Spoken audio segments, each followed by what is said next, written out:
नमस्कार. आपल्या सगळ्यांचे सोशल महाराष्ट्र न्यूज चॅनलमध्ये हार्दिक स्वागत. चला वळूया तर एका नवीन बातमीकडे. आजची बातमी. पांझरा आरती सेवा समितीच्या वतीने विविध मागण्यांचे निवेदन आयुक्त अमिता दगडे पाटील यांना देण्यात आले. दर सोमवारी पांझरा घाट स्वच्छ करण्यात यावा.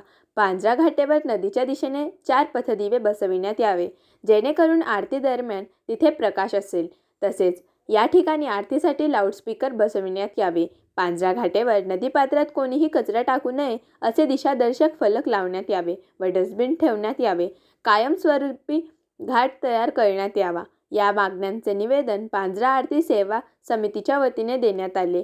यावेळी ॲडव्होकेट पंकज गोरे, सोमनाथ गुरव, ॲडव्होकेट अमोल पाटील, धनंजय दीक्षित, ॲडव्होकेट वाल्मिक कचवे, भावेश अहिरराव आदी उपस्थित होते. पांझरा आरती सेवा समितीच्या वतीने आज धुळे महानगरपालिका आयुक्तांची भेट घेण्यात आली.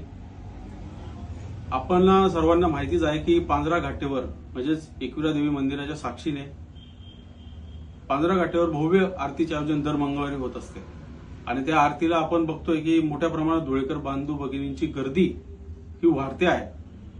त्यासाठी वेगवेगळ्या मागण्या घेऊन आज आयुक्तांची भेट घेतली. त्यामध्ये सर्वप्रथमतः दर सोमवारी पांझरा घाटीची स्वच्छता करण्यात यावी. नंबर 2, पांझरा घाटेवर आरतीसाठी ज्यावेळेस आरती सुरू असते त्यावेळेस तिथे स्ट्रीट लाईटची खूप गरज आहे. त्यासाठी तिथे ताबडतोब लाईट बसवण्याची मागणी देखील आम्ही केलेली आहे. त्यासोबत स्पीकर रोड प्रमाणेच पांझरा घाटेवर देखील स्पीकर बसवण्यात यावे.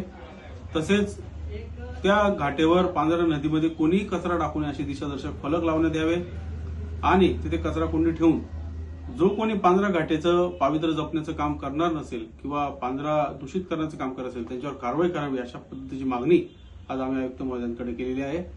आणि महत्वाचं म्हणजे तिथे कायमस्वरूपीचा पांझरा घाट तयार करण्याची देखील मागणी केलेली आहे.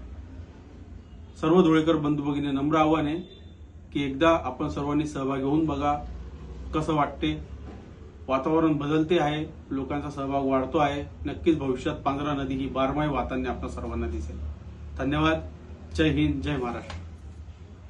बातमी आवडल्यास चॅनलला लाईक व सबस्क्राईब करा व दररोज अशा नवनवीन बातम्या पाहण्यासाठी चॅनलला फॉलो करा. धन्यवाद.